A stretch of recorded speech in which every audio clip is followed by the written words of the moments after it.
This week on the podcast, we have Ashton Lambie. Ashton has a long list of accolades that include winning a world championship, setting a world record, and being a cycloer for the American Magic team for the 2024 America's Cup.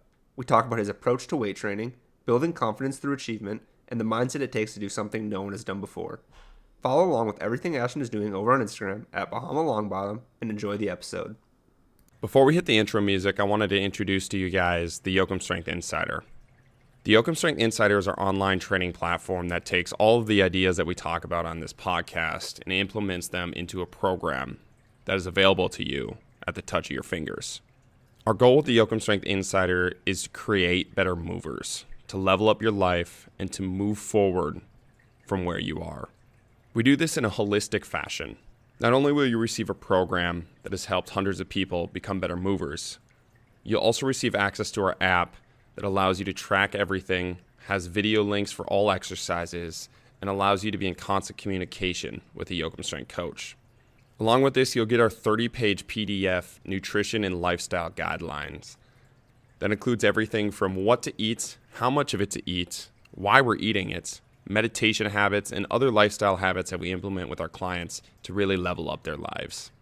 If you're interested in trying out one of these programs, use podcast 25 in the discount section right before you pay for 25% off your first program. Boom. This is the Yoakum Strength Podcast. Take the leap down the rabbit hole with us as we interview elite level guests to unravel what high performance really is.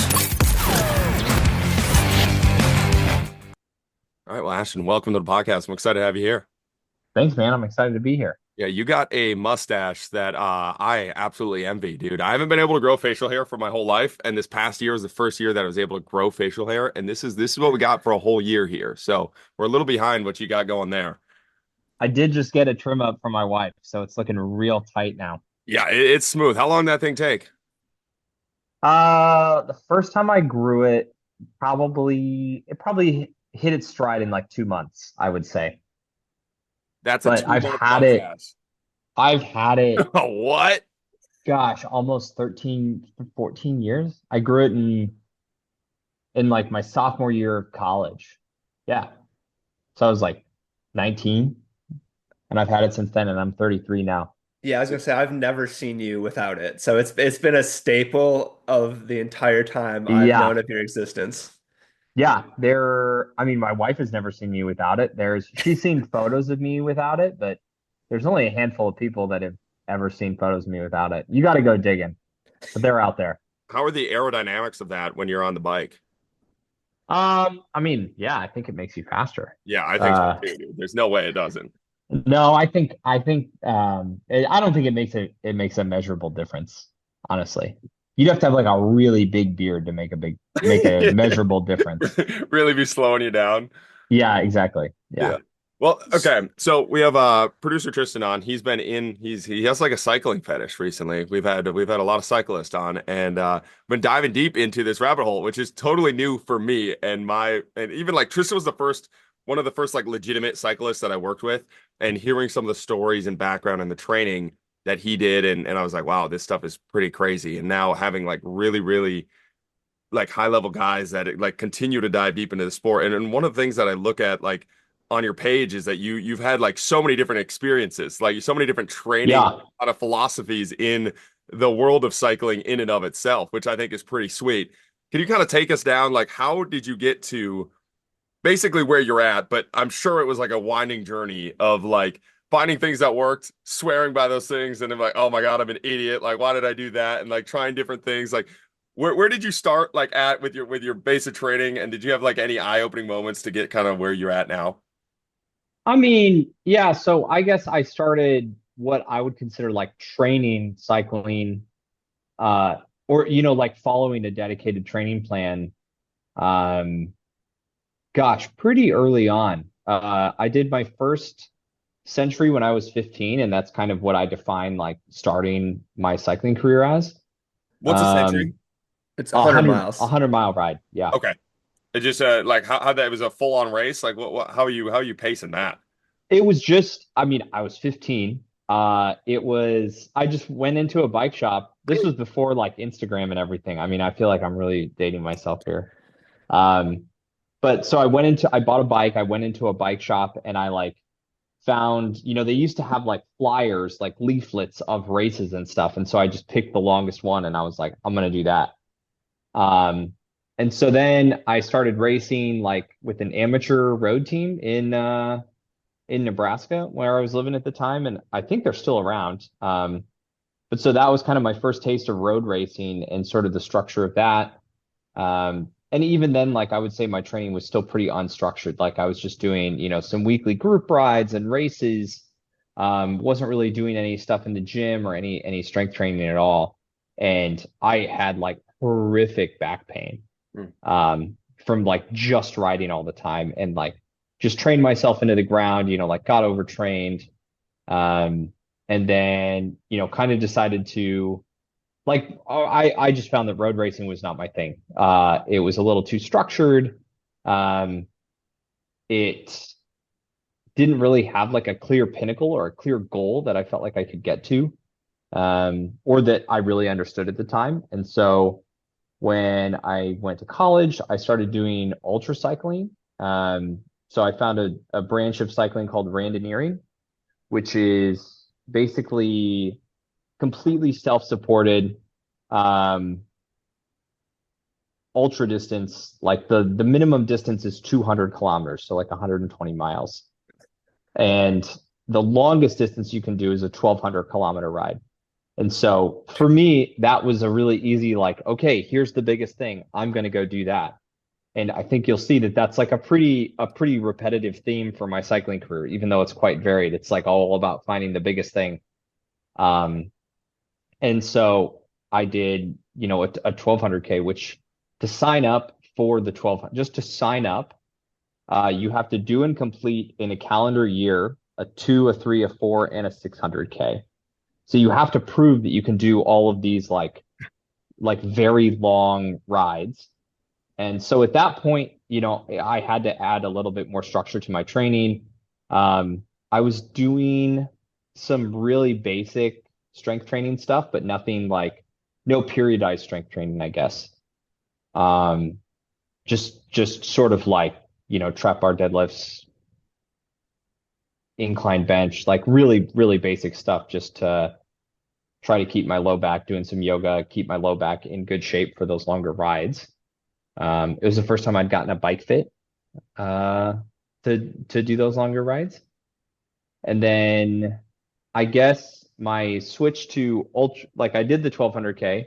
I moved down to Kansas and I was working at a bike shop down there. And that's when I started getting, I would say, pretty serious about my training at that point. Like I read, oh gosh, I can't remember who the bike, Tristan, you might be able to help with this, but the like training and racing.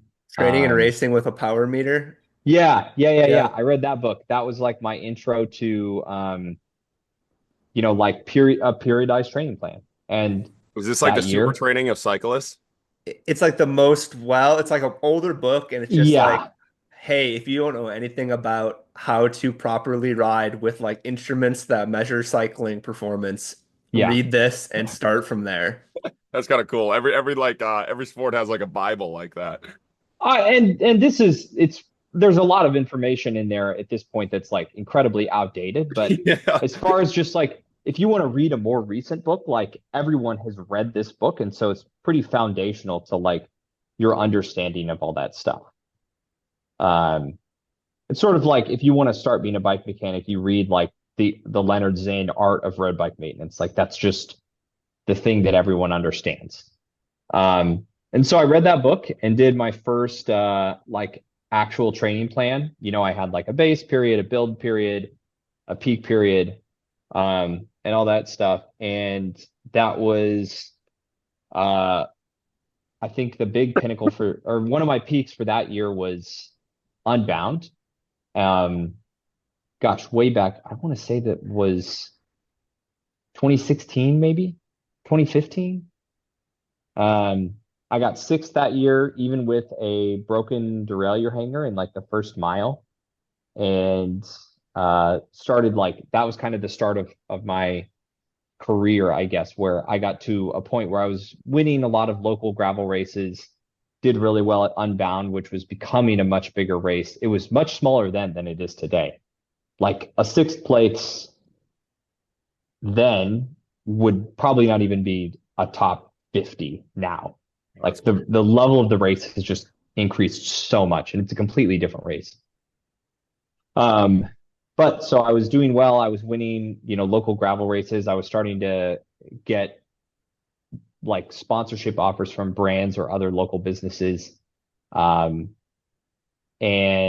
then I guess the like breaking my derailleur hanger at the start of Unbound was like a real bummer for me, and like kind of an eye-opening thing where I was like, I could spend my entire year like getting ready for this race, and it just rains the night before, and then like all that training is just down the drain. I that didn't sit well with me. I didn't like that. Where there were so many uncontrollables. And so I was like, well, I want to try and find a different thing I could do. And there was the grass track down in Lawrence, Kansas, and a buddy of mine that I worked with at the bike shop had a track bike. So I went there in 2016 and did my first few races on the track, and I was like pretty good at it. Like I won all the races. I set some lap or some like track PRs or PBs. And I've always been a stockier cyclist. You look around at like some of the gravel races and you look at top riders now and they are just like ribs and string beans. Yeah. Like, just super, super lean. And I've just never had that build. I've always had pretty big legs, and, power not as important with the gravel racing, or like why are they able to get away with being smaller? Because Tristan, I know you talked about needing to get bigger for your races too. Yeah, that was for the track, and I think that's probably what he's going to get into is that being a wrestler myself, like I was always a little bit stockier, and I didn't really like the road racing as much as well for some of those reasons. And So it is a Ashton, benefit. You want to be skinny for that like it's different types of cycling. It's kind of crazy. there's a lot of different body types in cycling. And I think with gravel racing, especially, it's all about like watts per kilo, Okay. like how much power you can produce for your body weight. And the easiest way to improve that number is to It's lose weight. drop weight. Yeah. Because, Wanted to do you more say, pull-ups.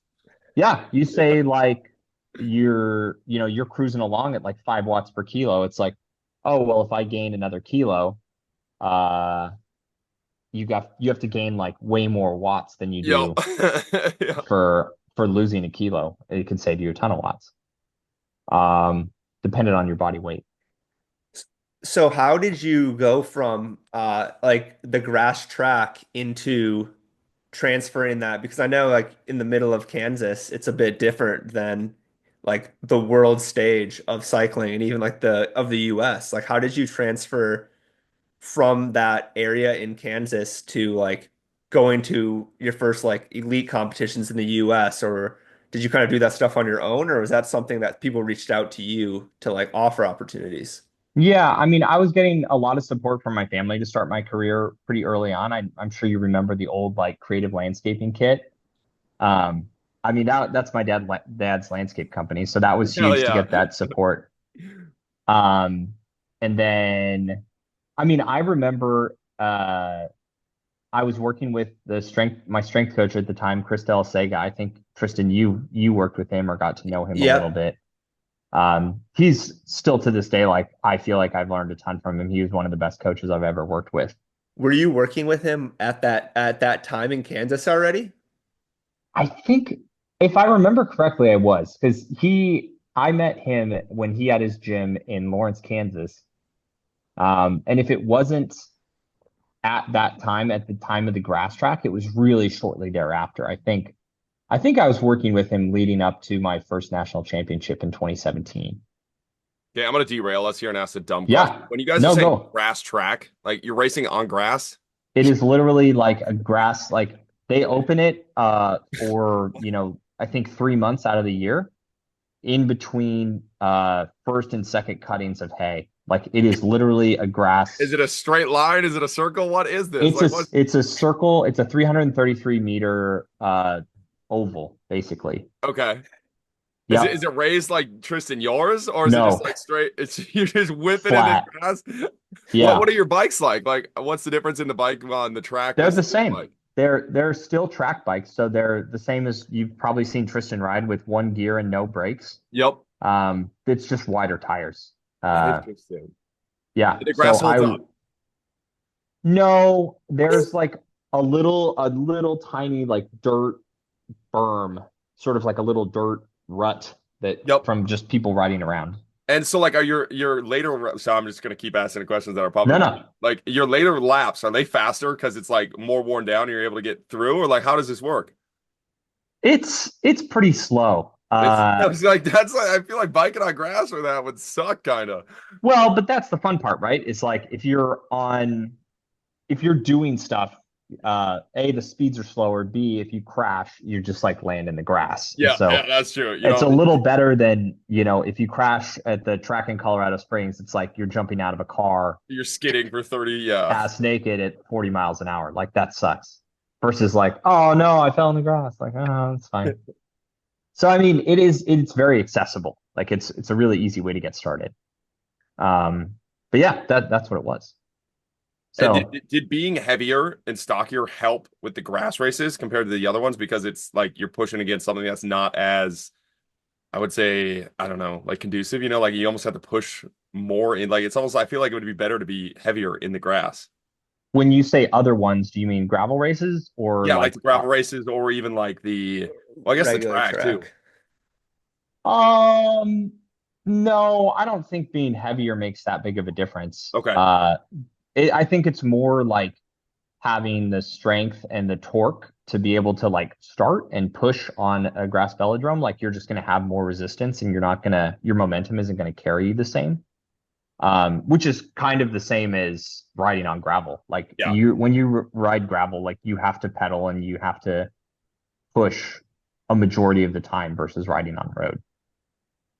So you were already working with Chris basically right after that and going into the first national championship. And that's probably when I began to know, like, understand and know who you were from that was like, I was probably getting into track cycling around that 2018 and you had probably won your first national championship in what you said, 2017. I won my first national championship in 2017. Yeah. And so that was, I had tried to get into the national team before that. And basically I had no results and they were like, hey, you got to go get results first. And I was really frustrated at the time, but like in retrospect, I understand where they were coming from. And so then I, went and raced. I had this whole big plan of like how many upgrade points I had to get. And like, basically at that point, again, it was like, let's find the biggest thing. Okay, I'm going to go to the Olympics for track cycling. What's that look like? And I was like, my first year, I got to win national championships. Second year, I got to get into a World Cup. Third year, I got to race world champs. And then year four, I'll be at the Olympics. It's Um, simple. So yeah, yeah, dude, I just need to write up my goals like that. Year one, yep, win everything. Year two, win everything. Yeah, yeah. that'll be good. So basically, um, yeah, it was like I showed up to my first like what was considered like, okay, this is how I get to a Cat 2 so that I can go race nationals, because that's the first hurdle. So I went to Florida State Track Championships because it was January and that was the first race I could do. And I went there and I won every single event except match sprints because the Hungarian national champion was there just training. And like this dude like, medals in World Cups and he kicked my ass in the match sprint. But every other event I won. And the guy racing or the guy like handling the race, I show up and basically my credentials were like, hey, I've raced on a grass track. And he was like, can you actually like ride here? Like, do you know what you're doing? And I was like, please just let me race. And he let me race. And I did really well. And that guy was Carl Sundquist, who was actually part of the men's team pursuit team at the '84 Olympics. Okay, And wow. so, yeah, so when I raced, he was like came and talked to me after and was like, "Hey, when you get back, you're going to email this person. They're going to upgrade you to Cat 2, and then you're going to go out the rest of the summer and race at Trexler Town." And I was like, "Okay, that's my new plan." And so I went and, did okay at T-Town the rest of that summer. Learned a ton. Um, and then won national championships later that year. What's your approach when you're doing this, going from the grass? Because in a sport like cycling, where it's a very like high analytical sport, you have a lot of, I want to say neurotic athletes, but athletes that are pretty like tuned into their bike, tuned into like what they're riding on, everything like that. Where you just like, I know how to ride a bike, like fuck it, I'm just gonna go do this. Like, how did you simplify it to like stay out of what you see a lot of? Like, whenever I talk to an athlete from a sport that has a lot of high analytics attached to it, they are pretty like very picky about like small changes, like very small changes in their bike, very small changes in like their suit, stuff like that. You're going from a totally different surface, just hopping in this. I'm gonna win this. Like, what's your kind of mental approach there? I mean, I think it's the same thing. You do control all those variables. I think, um, even with something as dynamic and changing as like a gravel race or an ultra distance race, you still try to control those variables. And I guess I always look at it from like, what is this? There's one specific metric that wins bike races. Tristan, you want to guess what that is? It's just heart, right? No. What's the one metric that you can look at? Every gravel race out there, what's the winner have? Um, is it we're gonna I'm not watts per CDA. No, You stumped me, I think. fastest average speed. Oh, that Like is true. it's always that simple, right? That is And true. so like you look at any ultra distance race, um, and it's the same thing. You're just looking at fastest overall average speed. And with the track, it's the same. You're looking at lap splits. And so everything else sort of stems from that one specific metric. And so when you're practicing, which is like pretty much all we do, you're always thinking about that specific metric. And like anything else, power, CDA, heart rate, lactate levels, like it's all a little bit of noise of like, how do I get a faster lap split? How do I get faster overall average speed? See, Because that's what I that's was the trying to only get. thing that matters. Dude, that's what I was trying to get to. How did you get to that point? Because you say it's just noise, but so many people, and this is not only your sport, this is so many sports where people get lost in this noise. And especially in like our age of information, it is noisier than ever. It is so noisy. Yeah. And you have high Yeah, for school sure. kids like working with these high school baseball guys. It's like they're worried about so much noise. Like, dude, you throw 70 miles an hour. It's not gonna work. Like, you just gotta throw the ball hard. Like, like at the end of the day, you gotta throw strikes, you gotta throw them hard, that type of thing. Like where you simplified it to be like, yeah, the fastest time wins. Like, I'm just gonna go get Well, like, I mean, that's true. But there's also like the events that I did are unique in that there is a really easy specific metric like that. Like baseball, I guess I'm not a huge baseball guy, but like the dynamic would, or I guess the specific metric would be points on the board. But like that's also incredibly dynamic. Like how do you get points on the board? Like when I was doing the cup, like what's your specific metric? Like be first across the line, but like there's so many things that factor into that I think like a regular bike race, like a 1 day stage scratch type bike race, fastest average speed is going to win. Points race, elimination race, Madison, like that's not necessarily true. And I don't do those races.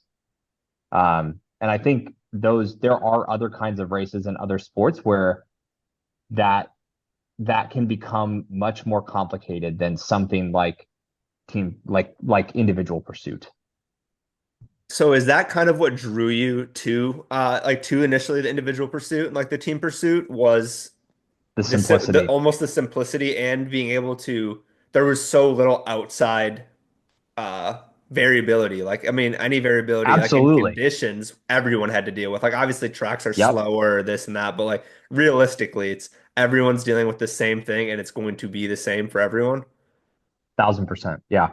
And I love the simplicity of it. Absolutely. And what's your approach to something? Because I've seen this too, where it's like it is so simple, and like this is where I think a lot of athletes get kind of lost in. It's so simple that it's hard to just admit it's that simple because if you don't win and it is that simple, then it's like, fuck, I just suck. Like, how do you stay out of those like kind of thought processes? And how do you go about training when it is so simple to where like I just gotta embrace the simplicity and embrace the suck if I do suck? Like, what's kind of your mental and physical approach to that? I think just always staying focused on the process and like enjoying the process. I feel like that's pretty trite. Um, but like enjoying and savoring like those little tiny improvements when you discover one more layer of complexity of like uh oh, I can change how I ride the track, or oh, I can change my position a little bit better. And like sometimes it does feel like you're just banging your head against a wall and you continually get worse. And I think it's really key to like be able to step back in those instances and just like take a break, and kind of just let what all the work you've done like kind of soak in, and then be able to come back with a little bit fresher set of eyes and a little bit different energy and be like, okay, what's my roadblock that I'm hitting here? Like, how can I get around that? How can I change it? Um, and sometimes the improvement is really just that boring. It's like you just keep putting in the reps, you just keep doing the work. Um, and to me, like discovering that process of like, do I need to change something? Do I need to keep doing the work? Do I need to implement this new type of training? Like that's the joy for me. And I feel like if you enjoy that part, then the results just kind of naturally come. So you mentioned roadblocks, and one of the things I've known you for is like almost creating your own path when there wasn't like a path set forward. And some of those things, especially looking at some of the events you're talking about, like the individual and team pursuit, there has been a lot of gain in the last, what would you say, like eight years? Like Man, it has been an insane amount. And I've seen you at some of like the cutting edge of some of those gains. Like yeah. how did you get into those processes? Like without we don't want to skip ahead, but like I mean you were with some of the original like who bought bike guys. You did a Yeah. lot of incredible things that like at the time were those breakthrough moments. Like how did you find yourself there and like get yourself into those situations? I mean, I think with the Who Bought Bike thing, I remember watching them race in Minsk, I think was the first time. It might have been 2018. Um, and kind of just seeing like how fast they went and how their approach was so different from what we were doing as the team. And I remember just like going up to them and be like, "Hey, look, I don't know, like I think what you guys are doing is super cool and really interesting, and I don't know um what racing with you guys would look like, but I would be interested if there was an opportunity." And I didn't know how that dynamic was going to play out with the team. I didn't know how that was going to play out with their team. All I saw was like these really innovative guys like pushing the limits, pushing the boundaries of what anyone thought was possible for team pursuit. Um, and I just wanted to be a part of that. I just wanted to go faster than we had gone. Um, and that seemed like an opportunity to pursue that and Is to make Ricky that Bobby happen. your idol? Uh Probably, I just want yeah. to go fast, baby. Yeah, I did just want to go fast. I do just want to go fast. I Was love the thing that you talked about though, where it's like, and I hearing about this, I like hearing elite level athletes because it's like I, the linear process. Like you can't get rid of the linear process, but it's not always a linear gain based off the linear process, right? It's like It never is. Yeah. linear process leads to this like exponential growth with like linear drops and like it's like this straight line of work with this fucking random, almost not random but like weird line until you hit a growth, like a big growth spurt. There's something that clicks in your head, but the only way to get to that big skill jump or that big speed jump for you is through the linear process, right? It's like day by day by day by day, and then something clicks because of all of those reps. Like what are those like breakthrough moments? How do you get to those breakthrough moments? Because that's what I like, especially when I'm working with all these team sport athletes. Yeah, I see it so many times. It's like we're working for months on end, and it's like things are kind of going in the right direction, but it's nothing crazy. And then one day they come in and it's like that's a different athlete. Like that dude did Yeah. something different, Yeah. something clicked in their head, and now they're locked in. Now they have a different move. Now they're able to pass the ball where they want to pass it. Like all these crazy things, but it's like this exponential growth that you see, but only it never comes just randomly. It's after a shitload of linear work without the linear results based off backed off of it. Yeah. I mean, I think when you continually put in the same work, I guess I learned a lot of this like skill of practice because I always say like I'm just good at practicing. Like I'm not uh incredibly like I would say I'm like somewhat naturally gifted. Like my body type is suited to track cycling, and I happen to find that. But I'm not, Filippo Ganna. Like I don't have the entire country behind me and just this like unbelievable level of support. I'm just really good at practicing, and I think that's something I developed when I studied music in college. Because you can play the piano for like 8 hours a day, but there's only so much like good work that comes out of that. And I think that was the big key I remember learning was like these breakthrough moments came when you would continue to practice and you'd continue to practice and like do the stuff you thought, and then it would get worse. You would get worse. And I think that was that like overreaching. And that's like knowing when to just keep grinding and when to step away and just let that work you've done soak in. I think that's really, really hard for a lot of athletes. Mm. But I think the gains come after you step away from a little bit. But you have to be able to step away only when you've put in the necessary work. For the high school and college athletes listening, cyclist or not, what would you consider like what does being good at practicing look like? Like what is the day-to-day process of being like what would you consider when you look at somebody like, oh, they're a good practicer or oh, they're not? I think being mindful and like intentioned with your practice of like what am I here for? What am I hoping to gain? Um, and like accepting that the work is just the work and you're not going to get a PB every day. Like most of your days are just going to be average, and that's okay. Um, but just chipping away at that work. And if you feel yourself sliding back, be like, what's going on? Like, do I need to take a break? Do I need to step back for a little bit?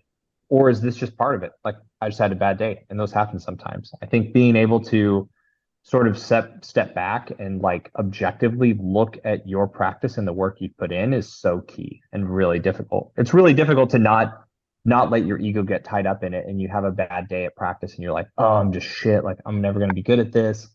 Be like, oh, that's okay. Like I didn't sleep well last night. Um, I have some other life stressors going on, and acknowledging that and not like freaking out about that, but just realizing that it's a long process and bad days are okay. You don't have to go and change everything. Dude, well that's the thing because it's like I talk about that like the process that you just laid out all the time on a podcast, and Yeah. guys will get it for a little bit, but again, like, do you have a process of when a bad day hits? And because now it's like I've realized this too. It's like it's different for somebody like yourself or somebody like me, like where you have data points to prove it to yourself of like, Totally. no, Yeah. And where it's it's like when you're totally different when you're 20. Like yes. Like you what is just your haven't process when you're lived 20 life and you as have that much. bad day and you're like, fuck, like what do I do? It's hard. It's really hard. I think just yeah, I don't know that I have a good answer for it. It gets easier as you get older and you do more stuff. 100%. Like And you just got to trust in that. Like, that's something that I tell this to athletes. And I'm like, then I put myself back when I was 20. And I was like, I was the same way, dude. I have a bad football practice. And I was like, I got to change everything. Like, it's like, dude, got you to had a change great everything, game got like to two go days run ago. laps, got to keep working harder. Like, yeah. Yeah. That's So, part of being young and part of learning. so you getting those data points that like prove you're able to do it. At what point, like what, especially in individual pursuit and like some of these events that are, fastest average speed, there's like once you hit a benchmark, you can kind of understand where you stack up against like be world's best. And obviously, you've mentioned that that was your goal. What was the point when that was clicking and you were kind of like, man, I think I can get those coveted rainbow bands. And for those people who aren't cyclists, winning the rainbow bands is winning a world championship. It's a Like huge it's deal. it's Yeah. one of the biggest things, obviously in the sport. And from the United States, not a lot of people on the men's side have won world championships in recent years. And so, at what point was like getting those data points, getting that validation that you're like, I think I could do this, and it wasn't looked at as like Insane. crazy. Yeah. Yeah. I mean, I think the first time I got the world record, that was kind of the first time I was like, oh, this could like actually happen. And that was still, I mean, that was still like years away. And I knew that I could continue to progress. Like when I got the world record for the first time, I was like, I am not at my physiological limit as an athlete. I'm Really? still making gains. I'm still getting better. I think there's still like unrealized things on the table to get faster. Um, and I was like, I don't know how much faster I can get. Like if you would have asked me the day after that first record ride if I could go sub 4, I'd be like, absolutely not. But I knew I could get better. Did that world record like almost come by a surprise? Like obviously it wasn't a complete surprise. Like you'd probably ridden trial stuff around there, but like when you set a world record, like that is the fastest anyone's ever done It was a something. surprise. Yeah. Because it was one of those things where like I can't remember who I talked to like one of the coaches or maybe Lindsay about it.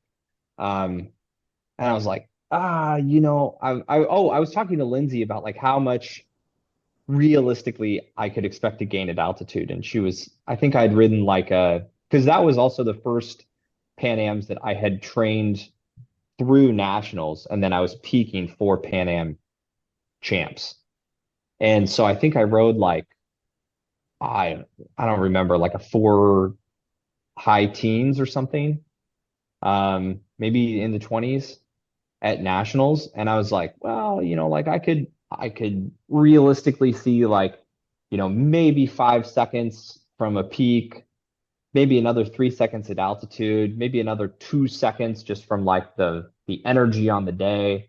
And I was like, maybe I could eke out like a 409. Like I was like, it's possible. It's possible. But I did not think it was going to be a 407. I thought it would be like by tenths of a second. And for those of you who don't know, like riding at altitude, generally you can get faster times for a variety of reasons. And I remember that was actually one of the criticisms from a lot of a lot of other professional cyclists. Like Sure. it was an American cyclist sets world record in this event that hasn't been dominated by an American person, and they're like, oh, well, he did it at altitude. Anyone who's good could have done that. And Yeah. how did you kind of deal with that? And I mean, obviously you can just be like, oh, I pushed it aside, but like knowing that you had a lot more. I mean, yeah, it was I think a legitimate criticism, where you go, but it's not like Jack Bobridge's record was in just very average conditions. It was at a fast track when a storm was on its way, like there was low pressure. Um, and we put in the time training at altitude as well. And so I don't know. It's easy to boo someone from the sidelines. I don't know. It never really bothered me that much. And then when you set this world record, what's the mindset of like, I know I have more, I'm just gonna go crush this continually, or like, do you have do you run into the thing because you see this with athletes too? Like once they have that big breakthrough, it's like, oh, I'm kind of good now. Like, what's your mental approach after you set that? It's like I'm gonna go get more, or did you take a deep breath and be like, I'm good? Like, what was kind of the approach after that? I don't know. I don't really feel like the approach was hugely different. Like it was kind of, I guess the focus was really on doing the same things that I'd done to get to that point, but also like looking for opportunities to improve them or just make them harder. Instead of doing 2 by 30-minute tempos, I was either going to do it at a higher power or do it longer. Um, I mean, I feel like progressive overload is pretty simple. Like you just do more or you do the same amount but harder and you get better. And was that Um, pressure now that you are the world record holder? Did that ever like phase you at all, or is it just like, nah, I'm good? Because now you have like that expectation, yeah. and if you do have people talking shit, I didn't realize that. That's kind of crazy too. But now you have like you show up to the races, you're like everybody's kind of gunning for you now. Well, that's the tricky thing is like it doesn't matter on individual pursuit. Like everyone knows roughly what the pecking order is of like, okay, well, there's these 8 guys that can go sub 410. Well, very rarely do people show up to an individual pursuit event and just like go 15 seconds faster than they've ever gone before. Like it doesn't happen that often. And so, but on the other hand, you also have to know like what you're going to go out and try and ride. Uh, you have to set a split schedule of like it's 4 minutes. This is how hard I can realistically pace myself. Um, so those steps, those improvements do come at like fairly small increments, and we didn't have that many races in a year, so there weren't really that many opportunities for check-ins. Um, of like I never rode a full 4K outside of a race.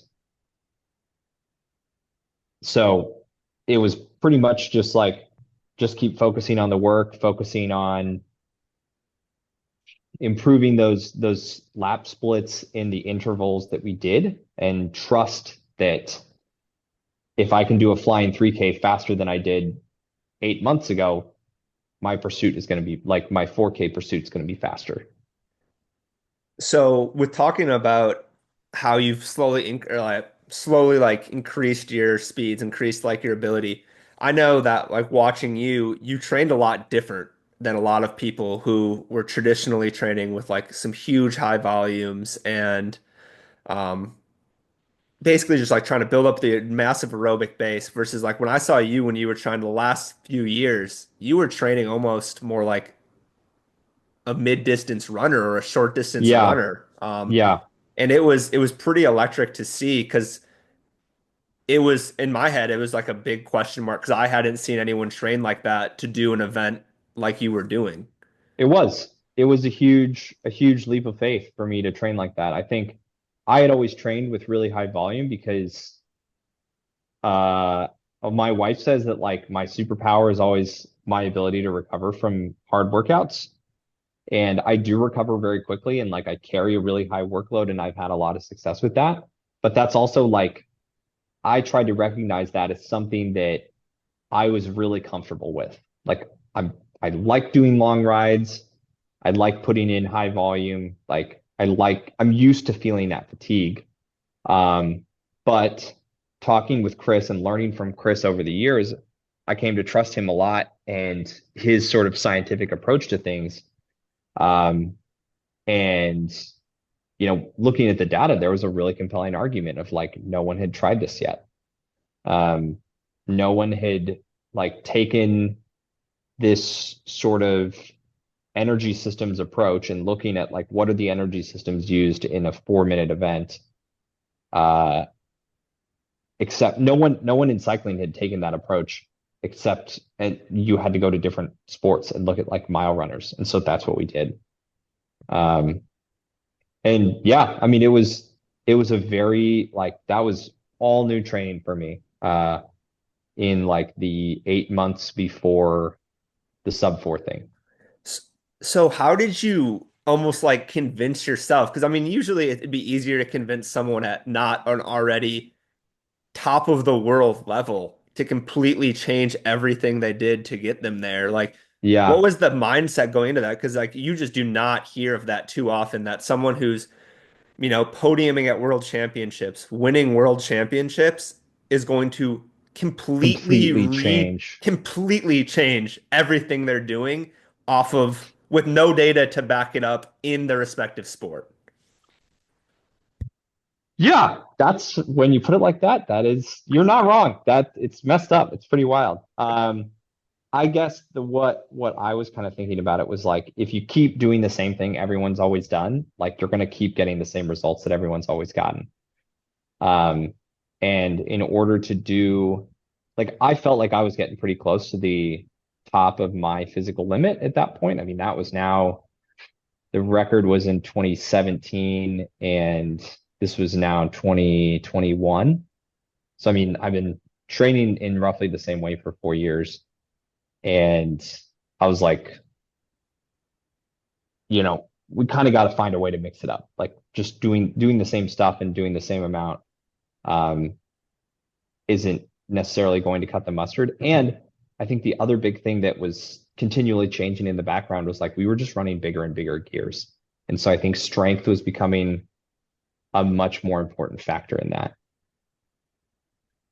And do you think this is one of the things that you see? It's like, do you think it was the magic program? And do you think it's like the way forward for people to do this? Or do you think it was you had built up such a tolerance? Because one of the things in the strength conditioning world that people talk about is like the best program is the one that you're not on currently, because it's like Of course. squeeze Yeah. the juice out of this one and there's so much juice left to be here. But then you get stuck in kind of the high school mindset where they're always program You're hopping. just jumping. I Yeah. mean, like the balance there, like what was that? It's a good question. And I don't necessarily know that I have the answer to that. Like, I don't like do I think if I would have just stayed on the same program that I'd been on for the last 3 years, if I would have gone sub four? I guess I don't know. Um, I think having the buy-in to the program is huge. Like if you think what you're doing works, um, I think that says a lot. Like you're gonna go harder in the program, you're going to believe in it more, you're going to like execute it to the best of your ability. Um, but yeah, I don't think anyone's really tried doing that same program to my knowledge. I don't know, Tristan, have you given it a go? I have not given it a go, but I wanted to also just like let people know what this sub four thing is, just for other people who aren't like into the cycling world. Obviously people have heard of the Roger Bannister, you probably heard it a million times, Ashton. But like the Yeah. first guy to go sub 4 minute in a mile, everyone thought it was impossible. And to put it in perspective, for I think it was the Rio Olympics 2016, you could still qualify a team pursuit with four guys doing a 3:59, I believe. I Woof. believe that was the qualifying. And then he had set out to do this individually, which nobody thought was even remotely possible. And honestly, hearing about it previously, I was like, wow, that's like, if he does this, like, it's going to be insane. And since then, kind of similar to that story, how many people have done that, something similar? Four now. Now four people have gone sub four. That's kind of badass. You broke the barrier. You broke the sound barrier. There will be, I mean, you think about like when I broke the record in 2018, the record was 410. And now if you ride a 410, if you ride that previous world record or faster, I don't think it even gets you a top 10 at world championships. That's insane. Like the levels just increase so much, so quickly. I think that's one of the craziest things to me. Is this It's a like how technological advancement? Is this just people training better? Is it more like better athletes coming into the sport? Like, is a combination of those? I That's a think crazy jump. it's a huge jump. And it's crazy because like the times have decreased so dramatically, both men's and women's. And then like the number of people that have followed that trend has also dramatically increased. I think it's aerodynamic technology. I think it's people testing better. I think it's people training smarter. I think it's running bigger gears.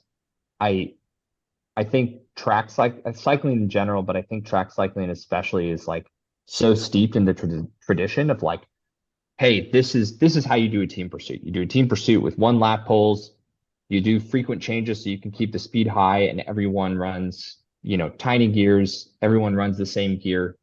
And I think like individual pursuit was the same thing. It was like, oh, well, you don't run big gears because no one can start big gears. You'll go slower. And it was like, well, have you tried it? Have you tried training for bigger gears? And now I think you're seeing people become more specialized in track cycling, like not only just to track cycling, but also to individual events within track cycling.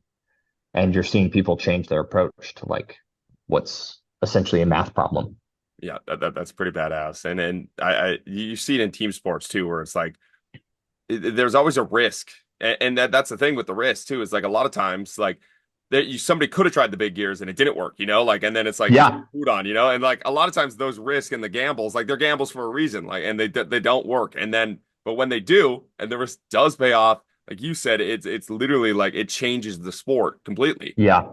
But you have to take those risks to get those changes. Yes, especially if you are like, yeah, and I think that's like when you're on the podium, it's almost like the perfect, not the perfect time, but it's almost like a really good time if you're not, because it's like, okay, like if I'm third and this guy's first and I just keep doing the same thing he's doing, he's gonna stay first, I'm gonna stay third, like Exactly. it's the Yeah. perfect time to like perfect combo of you have enough to show that you're going to make the podium, but now it's like, okay, leap of faith to not make the podium, but now be the world record holder and now be the champion.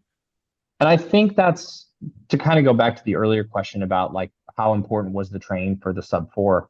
Like, I think that's why it didn't feel like a leap of faith, is because like there are other disciplines with the same energy requirements that do training that's completely different. And you look at mile runners and they're not going out and running marathons on the weekends. And it's like, why is that acceptable in cycling? Like who thought that was a good idea? And it's like, oh, well, that's just the way we've always done it. It's like, well, the way we've always done it, no one's gone 3:59. Like something's going to have to change, man. And training, like all these other sports, makes a lot of sense. It didn't, I guess to me, it didn't feel like that big of a leap of faith. When they're doing this marathon, because Tristan, I'm gonna be honest, when you were telling me about all the volume too, I literally just looked at it in the sports science thing and I had the same question of like why it was happening. Like, do they have a science background of like a reasoning for doing training that way, or is it literally just because it's like a wrestling thing where it's like it's just how it's been done? In my opinion, it's because the big road stuff is where the money is at. And so I think it's almost a necessity for to make the money. And then the track cycling comes as a tertiary type thing. And it's like Yeah. there are a lot of these good guys. I mean, Ashton will be able to speak to it better, but a lot of these great guys in these individual track events which are super short, I think they're good in spite of their training, not because of their training. And it's almost like the throwing eggs at a wall. Like eventually, if like there's enough people that are doing this and making money, there's gonna be a few absolute freaks out there who can tolerate that and still be good at this other thing. But if it was reversed and the money was in track cycling, I do not think everyone would train like that. Yeah, I would agree with that. That's a kind of a crazy point, but I mean that's so many sports kind of follow that same trend. Ashton, one of the things I see on your page that I haven't seen on a lot of cyclist pages, if I'm gonna be honest, is your lifting. Looks like you train. Looks like you actually get after it. What was kind of your approach there, and like what's your thought process in the weight room? Like what's your thought process off of the bike to take care of the body? I mean, I feel like I learned a ton from Christelle Sega, and just the importance of like if you take two athletes and give them, relatively the same like aerobic conditioning, whoever's stronger is going to win. Like the stronger athlete is consistently going to be less injury prone, stronger off the start. Um, and I think just like overall, like you're just being stronger is going to make you faster. I feel, yeah, he had a lot of good like little sayings, like you can't shoot a cannon out of a canoe, which is why I did a fair bit of upper body work just to be able to hold that position, like hold such a tucked position and still be able to put out big power and like not be wobbling all over the bike. Um, and, you know, never really had like any crippling overuse injuries to speak of. Uh, I mean, part of winning the race is just showing up uninjured. Like Yeah. you got to do it. Surviving the training 100%. Well, what does the off the bike training look like? How many days a week you go on? What's like kind of a typical training day look like? Gosh, I mean, I feel like I usually would try to get gym in the morning before a bike session. I always find that that goes pretty well, especially if like you do gym and then a sprint session or something like that. Um, when I was training for track cycling, it was probably three, yeah, depending on the time of year, like 2 to 4 days a week in the gym. When I was doing the sub 4 program, that was 3 days a week in the gym. It's like a squat, an upper body day, and then a deadlift, like a posterior chain day. And did you ever find that the workouts were drawing away from the bike, anything like that? Like I know that's like a big the big athlete thing. You have like you work with a basketball player. Their whole thing is like, oh, I don't do that because it's going to take away from the sport. Like, what was your thought process and approach? Yeah, And so it didn't do that. I mean, yes, it does take away from the time that you could be spending riding a bike, but like I think it increases the quality of the time that you spend riding the bike as well. And like I think longevity wise, if all you did was your sport, you're going to get injured. Like I think regardless of what sport it is, like um, looking at the gym both as remedial training of like cyclists have tight upper backs and weak lower backs. Like how do you strengthen that so that you don't get overuse injuries in both of those things and you can pedal the bike better and produce more power? Like sure, you could ride more on the bike, but I think the quality you get from also prioritizing strength training is pretty key. Oh yeah, yeah. The baseball guys better be listening. So I think that's a pretty good segue into, after this sub 4 attempt, what's your body weight sitting at? Like how heavy are you at this point? Like is it the biggest you've been on the bike? And Yeah. Well, so yeah, after the sub 4, I did a season of the Lifetime Grand Prix. After I did the sub 4 and won world championships, I was kind of like, I climbed to the highest peak I could in individual pursuit. And it's like, what am I staying here for? Like, I think a lot of something I'm always acutely aware of is like a lot of athletes just stay in the sport because that's what they've done. And that's something I've never really wanted to do is just hang around and I won worlds this year and maybe next year I get second and then the year after I get eighth and it's like, well, how many more years am I going to do this? Like that was a pretty good note to end on. I feel like I did everything I wanted to, everything I could. The Lifetime Grand Prix was just taking off, so I did that for a year and was also training for the America's Cup. And part of the big challenge for that was gaining a bunch of weight. I was for the sub 4, I was right at I think 73 kilos.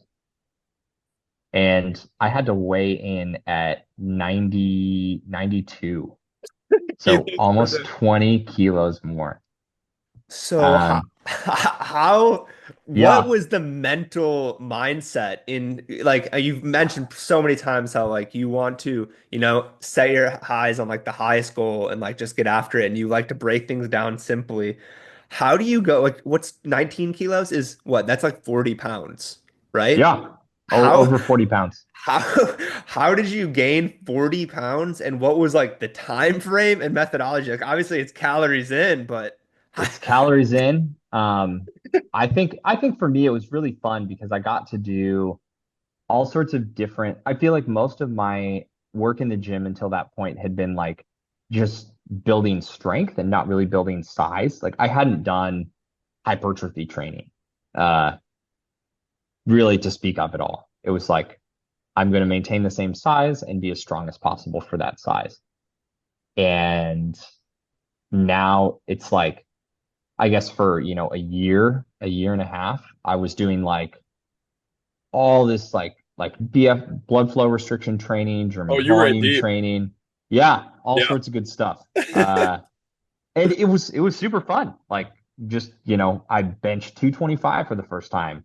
Now I'm up to Yeah, I benching bet you just felt like a 240. monster in the weight room. It's sick. Yeah, it's really fun. And so I mean, for me, that's been the really fun part of it is I'm like, and now that I'm done with the cup, it's way more fun to like I've got all this extra muscle and extra size, and I'm like going back into the gym and really focusing back on strength. Are you Um, maintaining the size pretty well?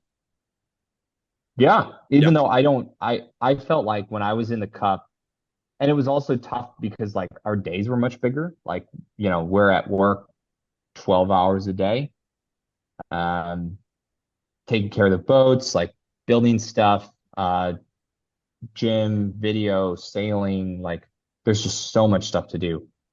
And they were just huge days.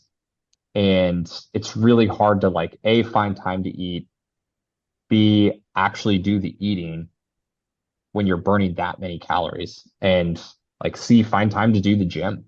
Um, and so now it's like I feel like I'm in a better spot where it's like I get to do stuff that I want to in the gym. Like I'm doing more powerlifting stuff right now, and I feel like I'm just eating comfortably. I don't have to like eat until I'm uncomfortable every time I eat, which is really nice. Yeah, what was the That weight? Did you have weight getting hacks? Like, what was the thing? Like, 40 pounds is a lot, dude. Like, 40 that's pounds not is a a small lot. amount of weight. Like, what was the Yeah. force feeding tactics like? I You feel waking like yourself up at night and doing the smoothie like some of those NFL guys do? no, no, I didn't ever get to that point. I feel like I got to, so I was 74 after the sub four. I feel like my body normally sits pretty comfortable around like 70, 73, 74.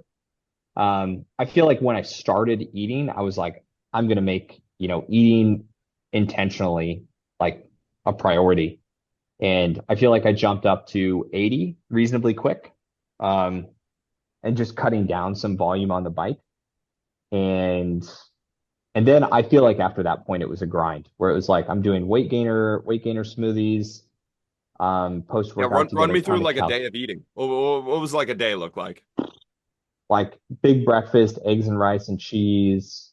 Um, Usually then we go work out, protein shake after the workout, as big a lunch as I could get in, some sort of snack in the afternoon, and then a big dinner. But trying to like prioritize those meals. Really, like the hardest thing on base was to not get tied up with something and then skip a meal. Yeah. But that was really helpful because like there were usually leftover meals, like little packaged meals for the athletes. We had, protein shakes every day. We had peanut butter and jelly sandwiches out on the water.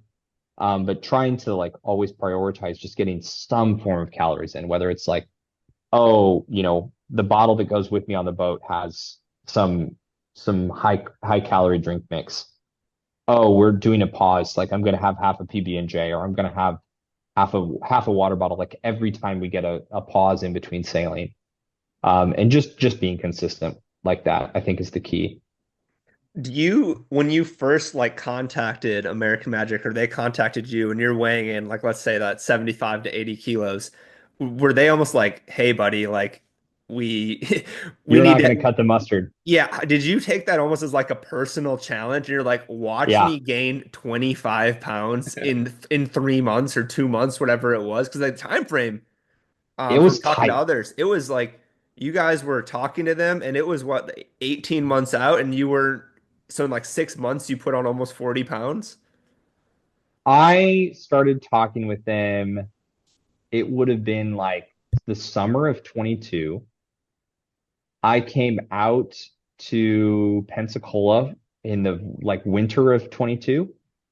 So that was probably when I was about 80 kilos by that point. And then that came to a point. Like there was an initial cut for cyclers, and they were like, actually, like your power isn't quite where it needs to be. We're worried about your weight.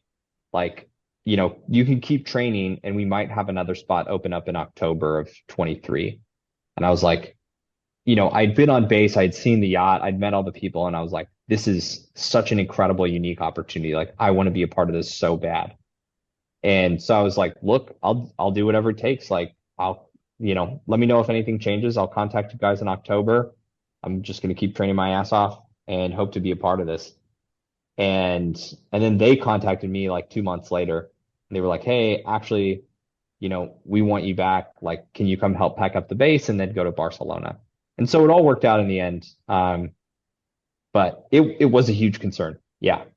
And it And you was, were putting on this size without like a roster spot commitment yet, too, right? Like you started for those 2 months without them reaching out.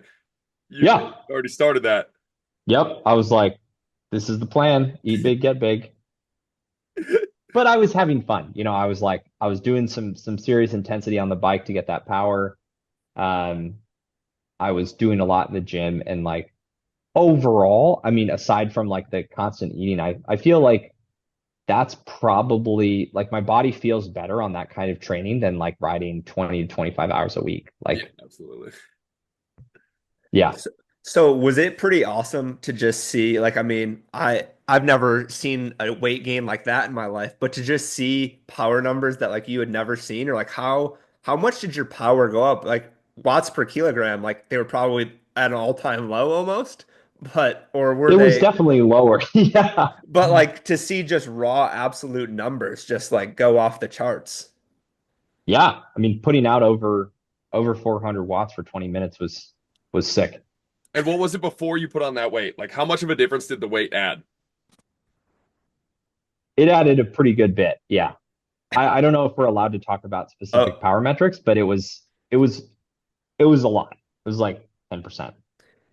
and then I guess getting into just like the American Magic organization, like what was it like coming from a completely different sport into this? Like what was the environment like? Like Man, the high performance, the coaching, the people to be around. Like it's completely different than something you were doing as an individual pursuit, team pursuit athlete, where a lot of it was solo and you were taking risks versus hopping into this multi-million dollar organization that had a goal in mind. Like, what was the environment like for that?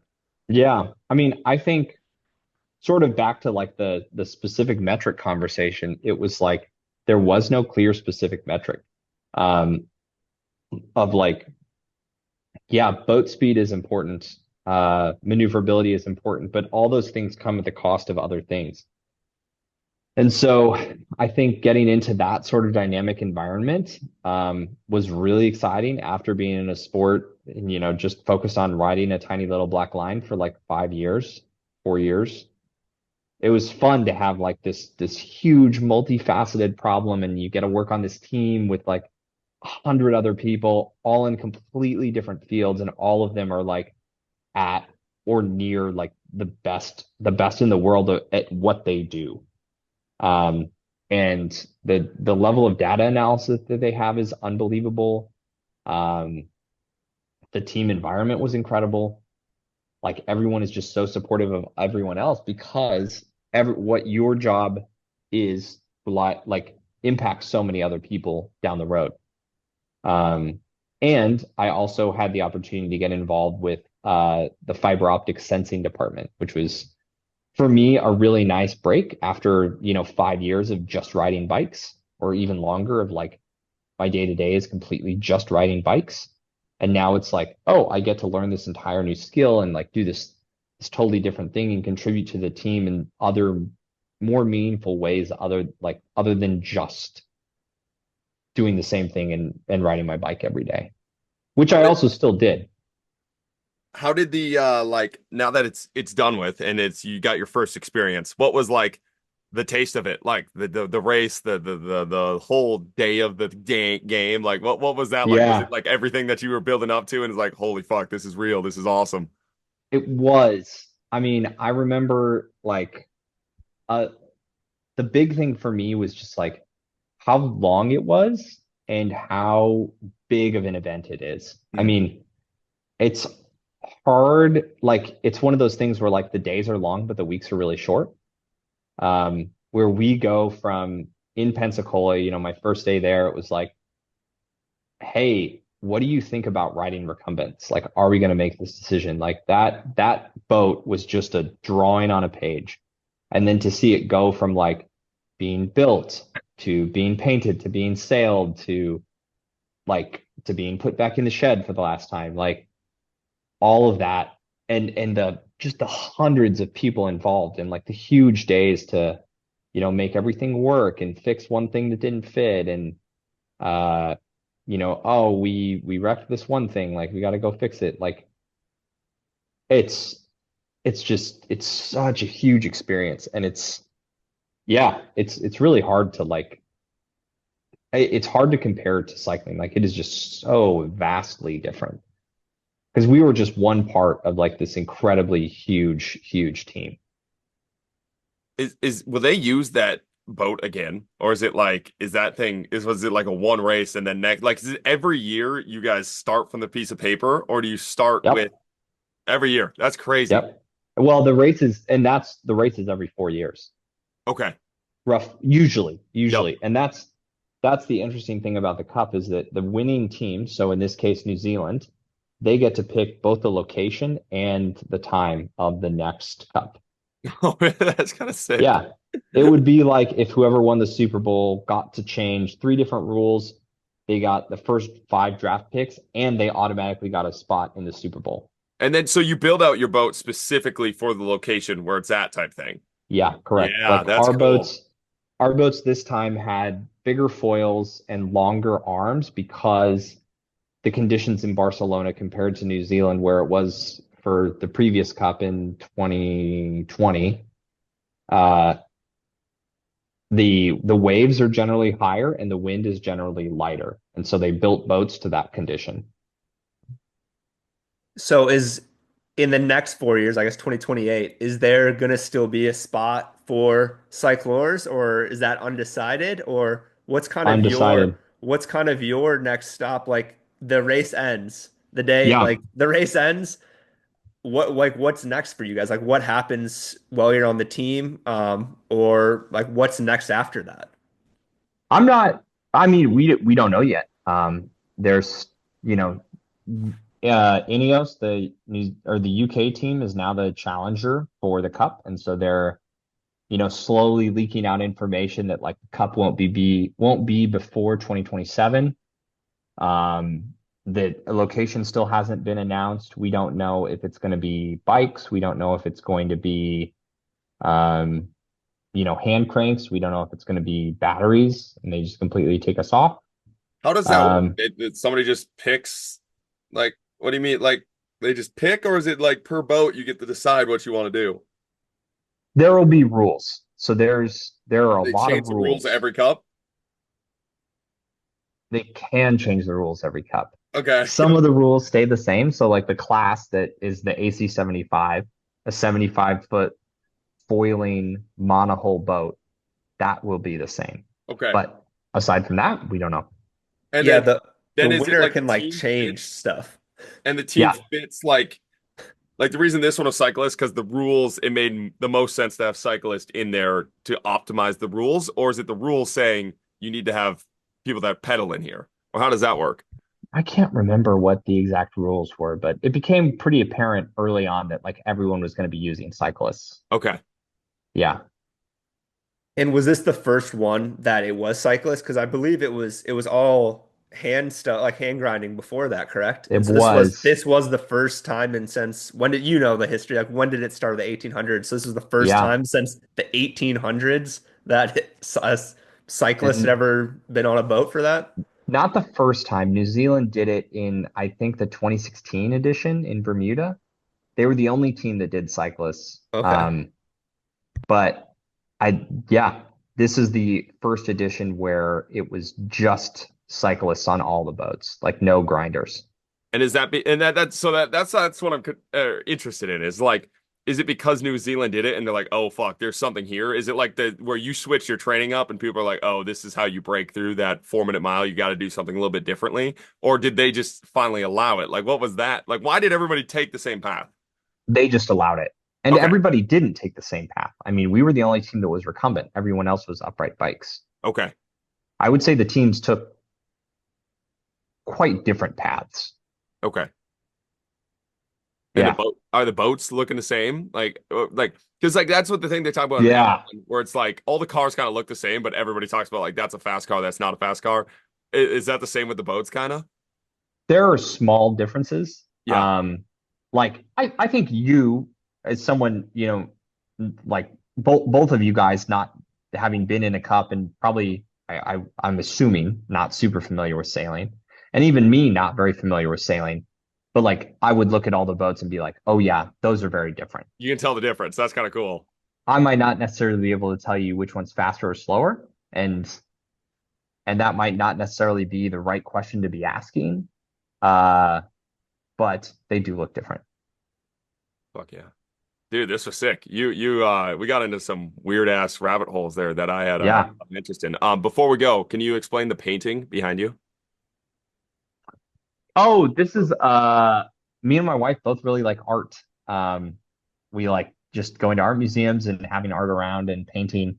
So this is one we got from an artist we both really liked. She surprised me with it as a present. Hell yeah, that's dope, dude. She totally, it was like we were both looking at this painting when I was in Barcelona, and I was like, there was I think it was either like anniversary or Christmas or something, and it was like months after we had looked at this painting, and I was like going to buy it, and I was like, oh, you're not gonna believe it, like somebody else bought this painting, like I can't believe it, like. And she was like, oh, that's okay, maybe hold off, like we'll find another one. And then like a couple weeks later, I came back from Barcelona and this was on the wall and she had framed it. And I was like, are you kidding? Like you're the one that bought it? Like I was so surprised. It's one of the best surprises she's ever done. It was great. That's super dope. Yeah. Hell yeah, dude. Well, I appreciate you coming on and answering all of my novice questions about cycling. This is pretty dope. Oh man, thank you so much for having me on. Yeah. Great to see you, Tristan. Appreciate you guys listening. Keep chopping wood. Thank you for listening. Join us next week as we dive down another rabbit hole. If you enjoyed the show, don't forget to like, subscribe, and leave a 5-star rating. Follow us on Instagram at Austin Yoakum to stay updated on future podcast guests. Keep chopping wood.